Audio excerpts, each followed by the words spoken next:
That concludes the delegations. It brings us down to item 8, COVID-19 related matters. CAO Polsinelli, perhaps you might give us an introductory comment before we deal with 8, 1, 2, and 3. Nancy?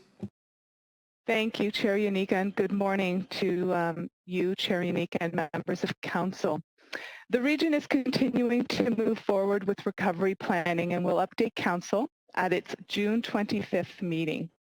However, the public environment in which the region does its work has undergone another important shift. And I feel it's important that I share some of the information around that. The 2 weeks since Council last met have been emotional and thought-provoking for the region's staff, for our friends and family, partners in the community, and councillors I've spoken with. The brutal, unnecessary tragedy of George Floyd's violent death sickens and saddens us. Those 8 minutes and 46 seconds of video challenge any sense of complacency regarding anti-Black racism. We may be thousands of miles away in another country, but we ask ourselves, and we have been asking ourselves, what can we do here in our community, in our organization? In this way, the protests represent a tectonic shift in community life across North America and the world.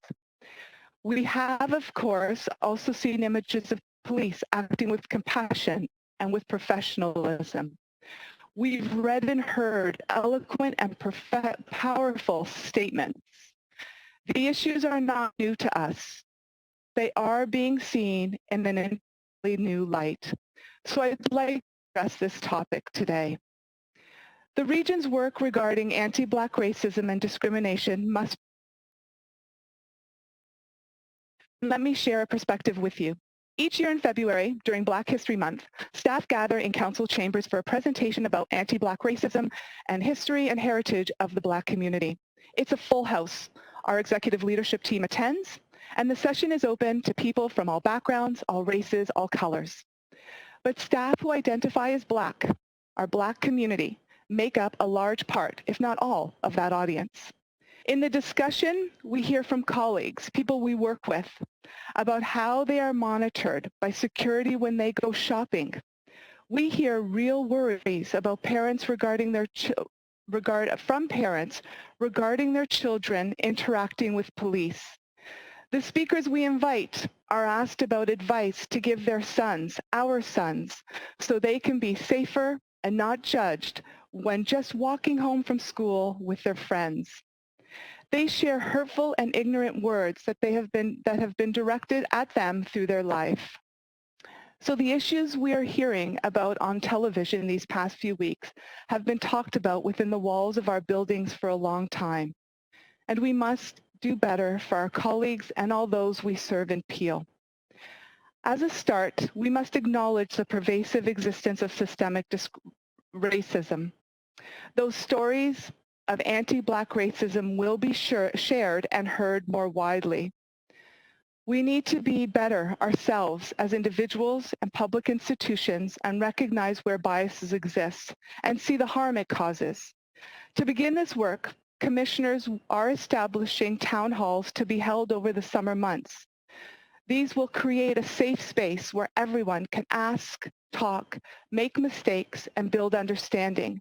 Having those open, real, and for some, those uncomfortable conversations is an important step to learning, to growing, and to changing mindsets. This will help inform additional education pieces we'll be sharing with all staff to increase knowledge of anti-Black racism and experiences of other racialized groups. The region is also collecting and reporting demographic data through a workforce census to understand how representative our workforce is of the community we serve. We know we must do better in this regard. This type of data provides a baseline that helps us see potential systemic barriers faced by employees and segments of the population.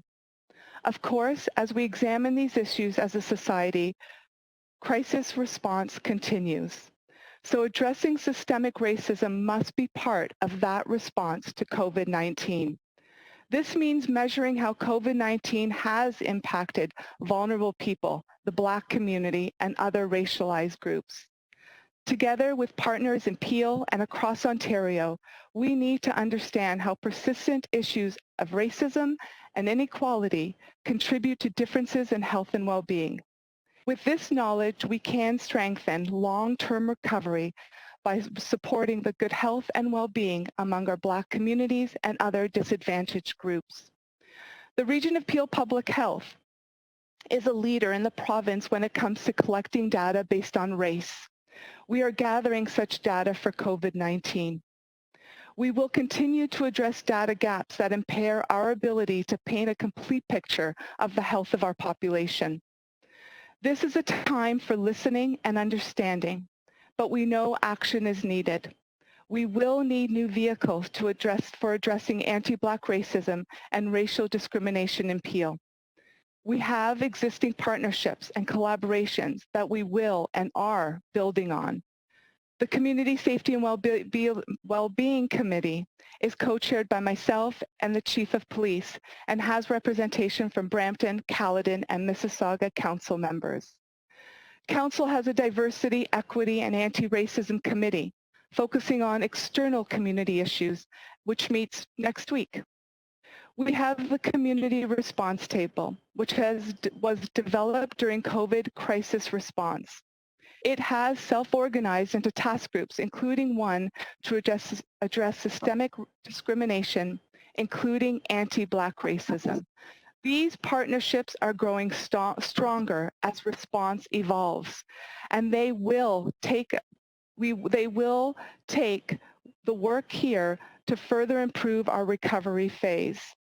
At Council's direction, we are ready and we are working to address these issues of systemic discrimination and anti-racism with a human-centered, made-in-Peel approach. The work of recovery and the need for addressing anti-Black racism are linked. The crisis has taught us this. To prevent community transmission, we had to support everyone in the community. The pandemic exposed how our well-being is connected. As a provider of health and social services, the region's human-centered approach also mitigates the potential of other crises to develop in mental health, for instance, or in the management of chronic health conditions. So let me remind Council of some of those examples. Homeless clients needed self-isolation, and they are being supported in a holistic way. They have access to a physician, nurse practitioner, and 24/7 nursing. They are connected to primary care for after isolation, and housing staff are working with them to find long-term stable housing. At Peel Living, we've mobilized volunteers to extend wellness checks and supports to seniors. We've kept moving forward on the region's anti-human sex trafficking strategy, as you heard this morning. Although many staff from PAMA have redeployed, it is providing and continues to provide interactive programming for youth, for parents, seniors, which supports connection and social cohesion. And I'm sure most of you saw the recent Toronto Star article following the Region of Peel registered practical nurse Darryl Hodden. Our long-term care staff have risen to the challenge of COVID while continuing to deliver care and services compassionately. That compassion for frail seniors, the wellness support for the homeless, connection for the isolated were integral to crisis response and saving lives. Lessons from these programs will be part of the region's recovery.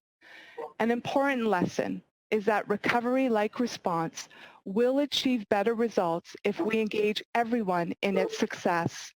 So real change regarding anti-Black racism and systemic discrimination, both morally necessary and socially and economically valuable.